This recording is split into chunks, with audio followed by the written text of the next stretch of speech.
For more, we turn to the man who has covered 14 presidential elections in his career, the great Bob Schieffer. Wow. 14. I mean, that number jumps off the page at you, Bob. And 13 off here. You have wisdom. I know, I'm just old. No, you got wisdom. You got wisdom to share. I mean, let's see. I know you've been talking about this, the sort of a landscape of American politics. Can the country put itself together? Does someone need to lead us in 2017? Well, I hope we can, because we can't go on the way we are right now. The government is in total gridlock. It's easy to understand why many Americans are frustrated and angry, because the government is not doing anything. I'm frustrated. I'm angry.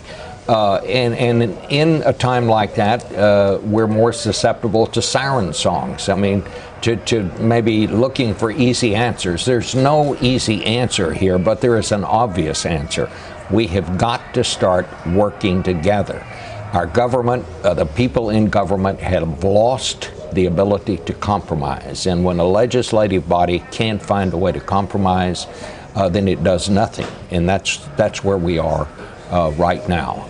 I don't know who's going to win this election, but whoever does, their first order of business is to somehow get together with the people on the other side and say, let's try to identify something that we can work together on and get done. And maybe we can get the wheels of government turning once again. But I don't know if that's going to happen. I don't know if we're capable of that anymore. What would your something be? If you're apolitically, if you're advising whomever it is who wins this election, what would that something be for you? Couldn't we start fixing the roads and bridges in this country? Wouldn't infrastructure be something? I mean, we have managed to make potholes a partisan issue.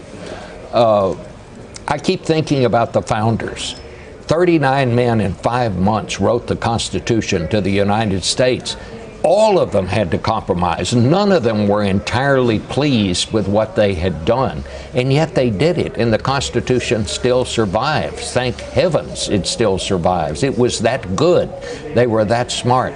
It took 8 months for this Congress to approve the money to find vaccines for the Zika virus. That's unacceptable.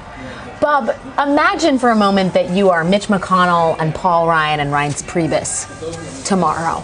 Let's say Hillary Clinton captures the White House. Let's say the Democrats hold the Senate by a narrow margin. What should Republican leadership, what should they take away from the election of 2016?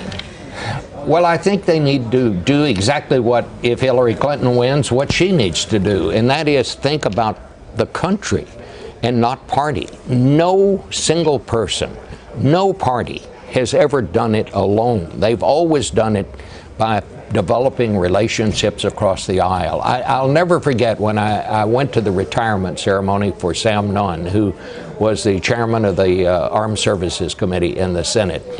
And they had a parade for him out at the Pentagon, and he got up and he said, I never accomplished anything without help from people on the other side of the aisle. And probably, if you look back on it in modern times, Sam Nunn and Dick Lugar, who was the Republican he so often worked with on arms control issues, probably had the greatest number of significant pieces of legislation passed. I'm sure there are others, but certainly he passed as much significant legislation as anybody in modern times.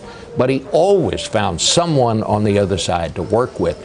Now, that doesn't seem possible. Both sides have got to understand that, if you add up the people that voted for Donald Trump, the people that voted for Bernie Sanders, the people that voted for Ted Cruz, in the primaries, that's about 70% of the American people who were, of the primary voters, who were basically voting against Washington, even though some of those people are from Washington, obviously. We got to find a way to change that. The two words that I think mark this election season are anxious and odious. I think the American people are very anxious about what's going to happen here, and I think the process has become so odious that a lot of good people just don't want any part of it. And I think our talent pool has changed. The people who are running for public office these days, I'm not saying they're bad people, but it's a different group than used to seek public Well, and with office. Donald Trump specifically, you have somebody who, it seems in good times, likes to cast himself as the change candidate.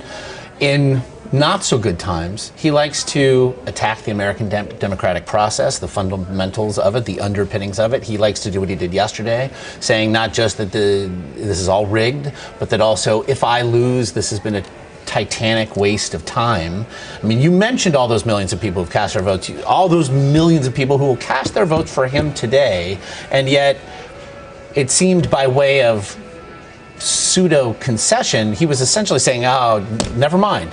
This was all, the dialogue's coarsened, and now I'm taking my toys and going home.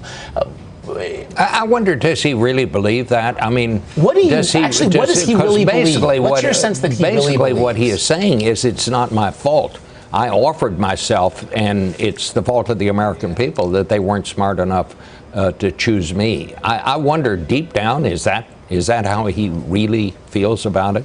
I don't know. I'm not inside his head. But I found that a stunning statement for someone to make. Bob, when we look at the road ahead, so the strongest pockets of Trump support are also parts of the country that have seen the most demographic change. So this election is as much a story about politics as it is a changing America.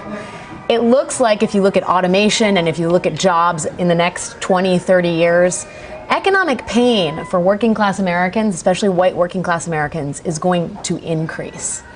So how does a political system respond in a moment like that? I think the whole thing is changing. I mean, I think we may be seeing some sort of a change in the parties themselves. You know, both parties, Democrats and Republicans, have the smallest percentage of people who call themselves either a Democrat or a Republican that at any time in our history.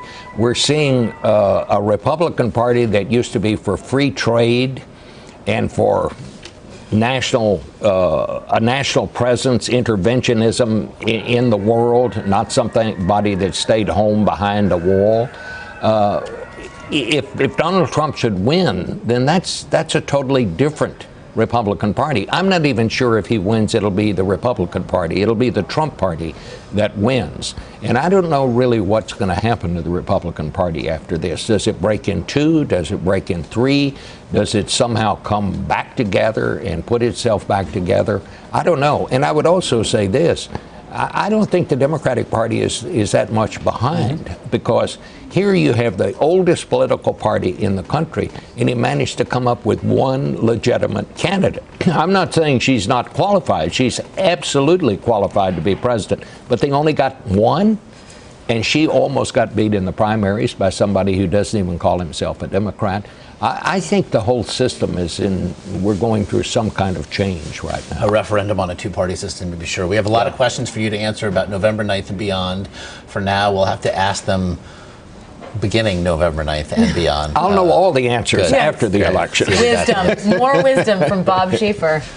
Getting the old convention band back together has been good here. I know, it feels good. Okay. Reunited, and it feels great so to good. be with you.